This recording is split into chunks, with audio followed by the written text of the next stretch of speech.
Dead Matter is a true sandbox survival horror game. You will fight to survive in a zombie-packed, post-apocalyptic world, designed from the bottom up to foster whichever playstyle suits you best. Home to many threats, post-apocalyptic Alberta will throw everything it can at you, from hordes of flesh-crazed undead, to AI trying to make their way through the world, and of course, other players that are doing what they can to survive. Though above all else, mistakes are killer. Plan accordingly.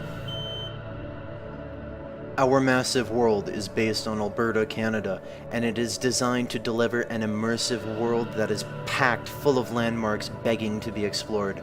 We've developed a huge variety of procedural generation tools with artist control in mind. These tools allow our very small team of artists to deliver a large, detailed, and immersive world.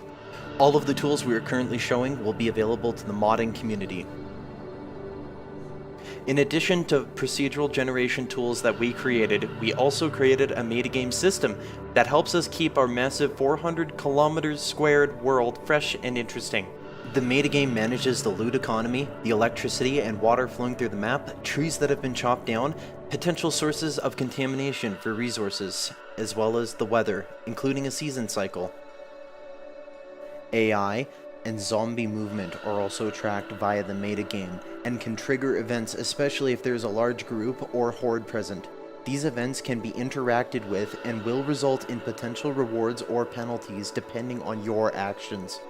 Our largest design goal is replayability. Experienced players, especially those that enjoy the PvE and cooperative elements of our game, will find every session to be different from the last.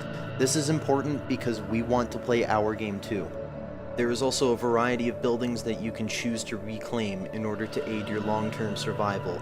This quiet, unassuming suburban home is our first example of a building that you can reclaim. That, yes, you can move furniture around, you can place lights, lanterns, generators, anything, even barricade your own windows the way that you want. It is your house. Though, no matter where you decide to stay, you'll be responsible for getting the power back up, getting some water barrels, as well as maybe setting up some furniture. Another option to choose from is a loot-filled industrial warehouse. This is for players that like to customize their gear, as well as build things. If you're more of a fan of driving things, then the gas station and auto repair shop is more for you. Like the vehicles you were looking at right now, all weapons in our game are customizable. Currently we have over 50 unique melee weapons and counting in our game. This does not include any reskins or lazy edits of existing models. Every weapon will also be modifiable. The baseball bat and the machete are the best examples of where we would like to take this concept. We need your help to get a polished, playable alpha version of our game onto Steam within the next 6 months.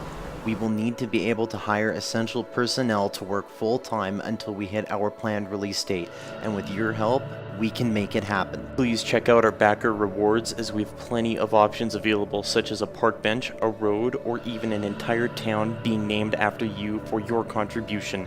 All backers will also receive a mention in the game credits.